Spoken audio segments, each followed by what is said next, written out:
After Diwali है, after Diwali welcome back.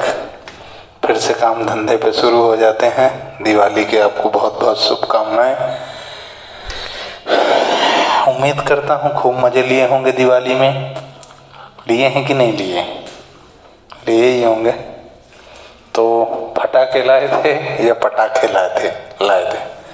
फटाके मत लाना, पटाखे ही लाना। चलो देखो, हम जो पढ़ रहे थे वो पढ़ रहे थे डिप्रिसिएशन। और डिप्रिसिएशन में हमने जो पढ़ा वो ये पढ़ा कि जब हमारे एसेट्स की वैल्यू कम होती है, एसेट्स की वैल्यू डिक्रीज होती है कुछ रीजंस की वजह से, तो हम उसको डिप्रिसिएशन बोलते हैं। उनकी रीजन क्या है? एक्सीडेंट हो जाए, वियर एंड टियर, एब्सोलेंस हो जाए, चलन से बाहर हो जाए, है ना, या फिर रिफ्लक्स ऑफ टाइम, समय गुजरने की वजह से। इन चार वजह से एक्सीडेंट हो जाए, wear and tear, reflux of time, समय गुजर गया, एब्सोलेंस वो चीज ट्रेंड से बाहर हो गई, चलन से बाहर हो गई। इन परिस्थितियों में क्या होगा आपका? यदि फिक्स्ड एसेट्स की वैल्यू कम होती है, फिक्स्ड एसेट्स मतलब plant, machinery, furniture, fixture, land and building, property, है ना, ऐसे कोई भी चीजें हैं जिनकी वैल्यू कम होती है, तो उसको हम क्या कहेंगे? डिप्रिसिएशन। ठीक। इसको कैलकुलेट करने के लिए हमारे पास दो मेथड हैं जो हमारे सिलेबस में है। एक है स्ट्रेट लाइन मेथड और दूसरी है WDV method. Straight line method के हम 5-6 क्वेश्चन कर चुके थे। उम्मीद करता हूँ आप लोगों ने प्रैक्टिस कर ली होगी, नहीं की है तो अब कर लेना, कोई बात नहीं है। शहर है, त्योहार है, साल भर में एक बार आता है, वो मनाना भी जरूरी है। पढ़ाई का क्या है, वो तो रोज चलती रहती है ना। ठीक है। स्ट्रेट लाइन मेथड में क्या होता है? कुछ चीजें फिक्स हैं, जैसे ईयरली जो डिप्रिसिएशन होता है वो क्या होता है? फिक्स होता है, अमाउंट फिक्स होता है। और ऑलवेज डिप्रिसिएशन किस पे कैलकुलेट होता है? ओरिजिनल कॉस्ट पे। जितने पर आप ओरिजिनल कॉस्ट, जैसे आपने 5 लाख की एसेट खरीदी तो जीवन भर आप उसमें डिप्रिसिएशन हमेशा 5 लाख पर ही कैलकुलेट करोगे। और ईयरली 1 साल का जो डिप्रिसिएशन है वो हमेशा हर साल फिक्स होता है। यानी हम यदि इस्लाम मेथड से यदि ग्राफ बनाएं तो इस तरीके से बनेगा। क्यों? क्योंकि डिप्रिसिएशन फिक्स होता है। लेकिन कहानी पलट जाती है जब हम शुरुआत करते हैं WDV मेथड की, रिटन डाउन वैल्यू मेथड की। रिटन डाउन वैल्यू मेथड का कहना है कि जो डिप्रिसिएशन लगता है वो रिटन डाउन वैल्यू पे लगता है। यानी ईयर की स्टार्टिंग में जो वैल्यू होगी उस पर आपका डिप्रिसिएशन चार्ज किया जाएगा। देखो कैसे। WDV मेथड आज हम शुरू कर रहे हैं, रिटन डाउन वैल्यू मेथड। इसको कहा जाता है डिमिनिशिंग बैलेंस मेथड, इसको कहा जाता है इंस्टॉलमेंट मेथड,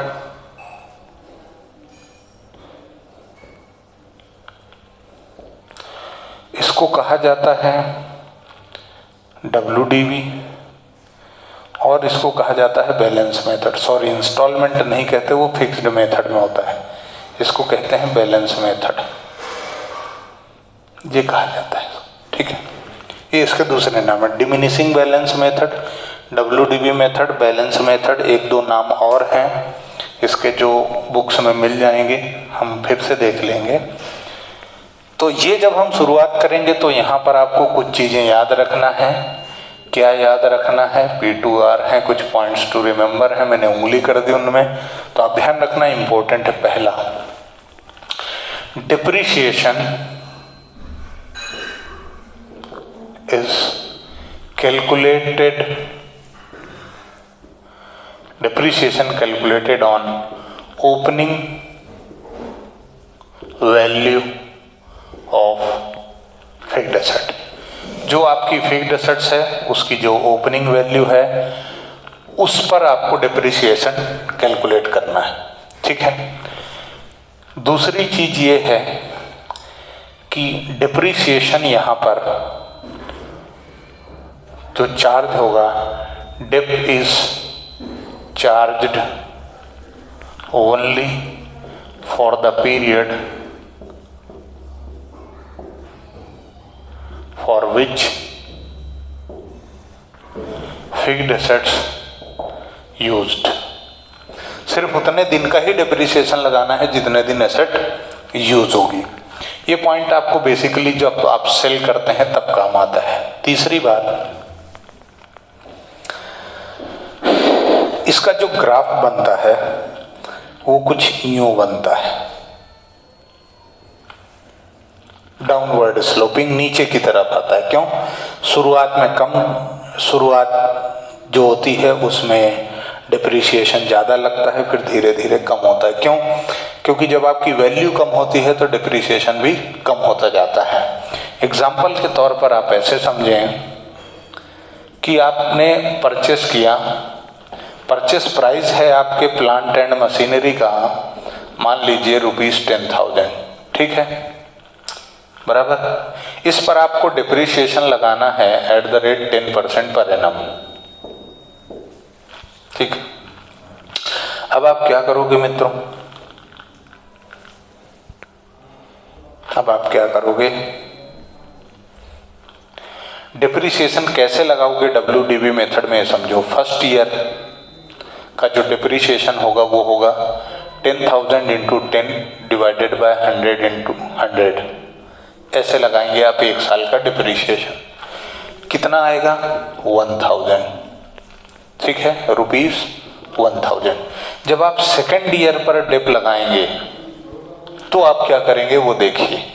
तब आप डिप्रिसिएशन कैलकुलेट करने जाएंगे, वो होगा WDV पर। और WDV कैसे निकलेगा? ओरिजिनल कॉस्ट माइनस डिप, यानी कि 10,000 माइनस 1000 बचा कितना? आपका जो सेकेंड ईयर का डिप्रिसिएशन होगा वो कैलकुलेट होगा 9,000 × 10 डिवाइडेड बाय 100, यानी कि आपका डिप्रिसिएशन होगा 9,900। ये आप सेकेंड ईयर में डिप लगाओगे। यही डिप्रिसिएशन आप थर्ड ईयर में कैसे लगाओगे? थर्ड ईयर में डिप्रिसिएशन आप लगाओगे, WDV निकालोगे तो क्या होगी? 9,000 माइनस 900 8100, यानी आप जब थर्ड ईयर में डिप्रिसिएशन लगाने जाएंगे तो आप किस वैल्यू पे लगाएंगे? 8100 × 10 डिवाइडेड बाय 100, यानी कि 810 रुपए का डिप लगेगा। समझ गए क्या प्रोसेस है डिप्रिसिएशन लगाने की? अच्छा, ये तो सर फुल ईयर का है। यदि 6 महीने का लगाना है तो कुछ नहीं करना, ×6 करोगे और यहाँ ×12 कर दोगे। 3 महीने का लगाना है तो नीचे 12 आएगा, ऊपर 3 हो जाएगा। इस तरीके से कहानी चलती रहेगी।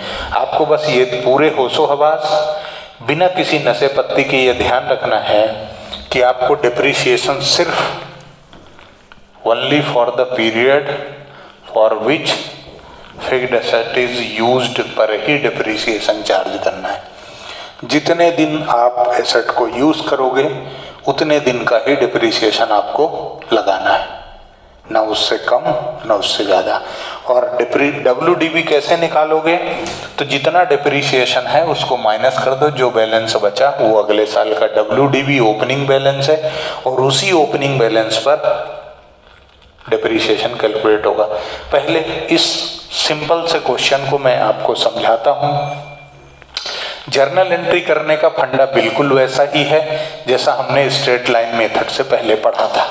जर्नल एंट्री में कोई चेंज नहीं है, लेजर में कोई चेंज नहीं है, लेजर बनाने का भी तरीका वही है, सिर्फ डिप्रिसिएशन का जो अमाउंट कैलकुलेट करना है उस कैलकुलेशन थोड़ा सा बदल जाता है बस।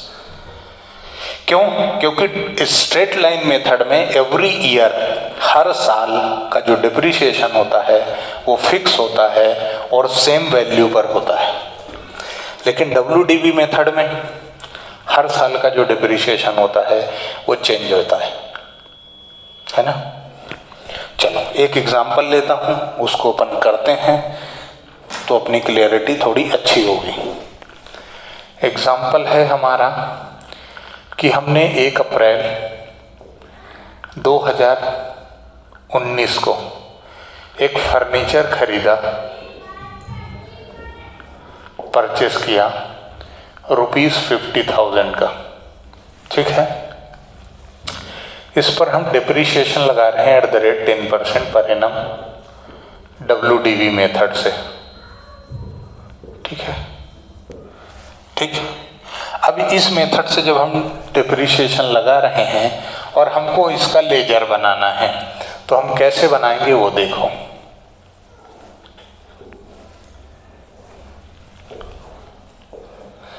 फर्नीचर अकाउंट,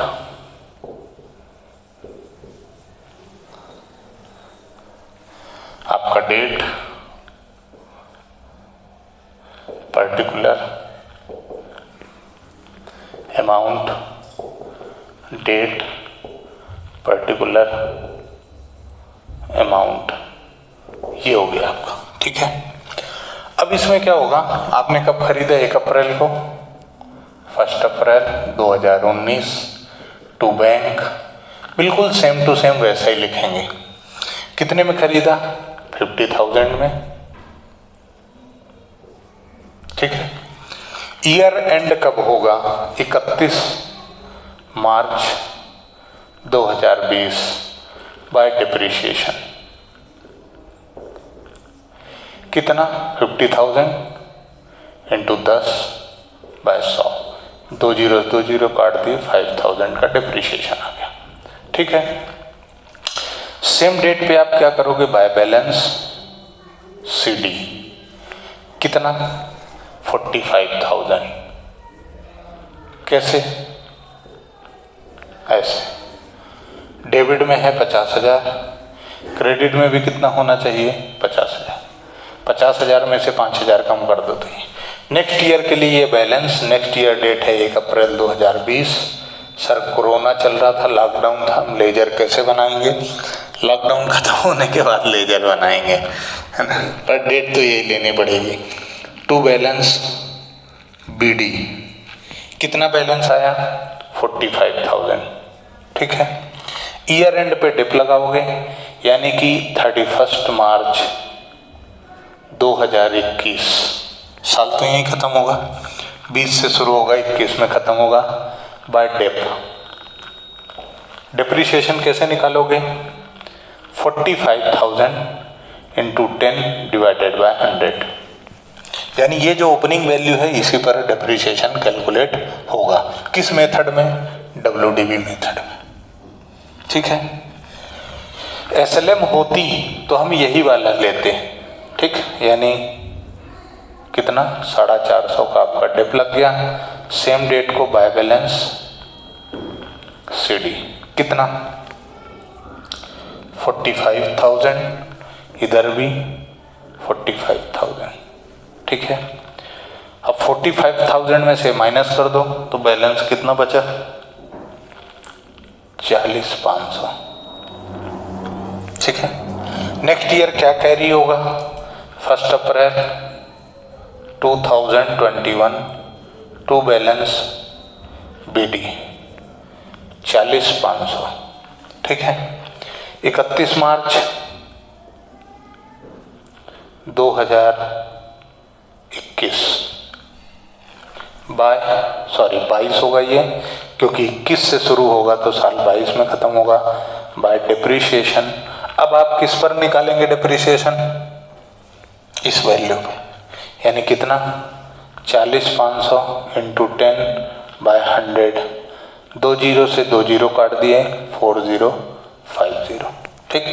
इधर का टोटल 40500, इधर सेम डेट को बाय बैलेंस CD 40500 में से आप ये माइनस कर दो, कितना बचेगा? 40,500 में से 4,000 माइनस करोगे तो बचेगा 36,500। 36,500 में से 50 गए तो 36,450, ये आपका बैलेंस बचेगा। ऐसे सिलसिला कारवां बढ़ता रहेगा, ठीक है। वेरी आसान, ऐसे फिर धीरे-धीरे डेप्रिसिएशन होता है। हाँ, धीरे धीरे डिप्रिशिएशन चलता रहेगा। एक सबसे इंपॉर्टेंट ऑब्जेक्टिव क्वेश्चन कि वो कौन सी मेथड है जिसमें एक दिन आपकी जो एसेट की वैल्यू है वो जीरो हो जाएगी, वो है straight line method. SLM method में एक दिन आपकी जो वैल्यू है फिक्स्ड एसेट्स की वो जीरो हो जाएगी, लेकिन डब्ल्यूडीबी में आपकी वैल्यू कभी जीरो नहीं होगी, ये इस बात का ध्यान रखना। क्यों? पॉइंट में चला जाएगा, वैल्यू डेसिमल में चली जाएगी, लेकिन जीरो कभी नहीं हो सकती।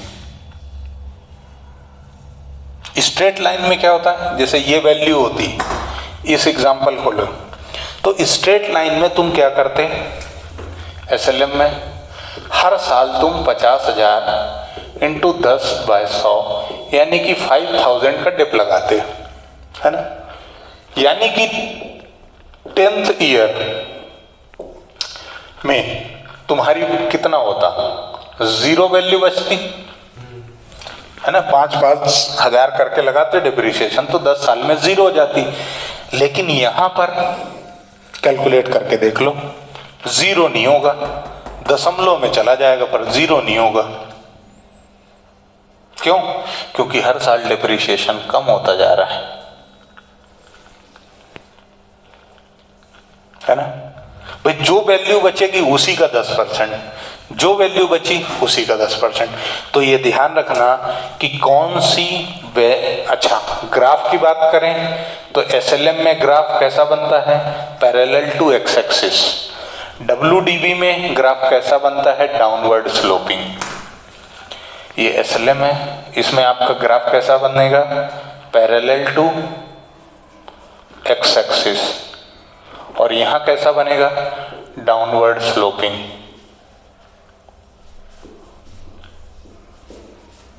नीचे की तरफ आता हुआ, कम नहीं होगा, 5, 4.5, 4.40 अगले साल, इसका 10% यानी 36-45, 3645 इतना डिप लगेगा नेक्स्ट ईयर, बराबर है, ठीक। तो नीचे की तरफ चला जाएगा पर जीरो नहीं होगा, इसमें जीरो हो जाएगा एक दिन, और लाइन पैरेलल टू हमेशा एक्स एक्सिस ही रहेगी, ठीक है। ऑब्जेक्टिव के हिसाब से ध्यान रखना। और ऐसा क्यों है, क्योंकि एसएलएम में कैलकुलेशन हमेशा ओरिजिनल पे होता है, लेकिन यहाँ ओपनिंग बैलेंस पे होता है, ठीक है। चलें आगे। ऑब्जेक्टिव पॉइंट ऑफ व्यू से इस तरीके से सोच रखना आपके लिए बहुत जरूरी है। अब हम एक आध क्वेश्चन करेंगे।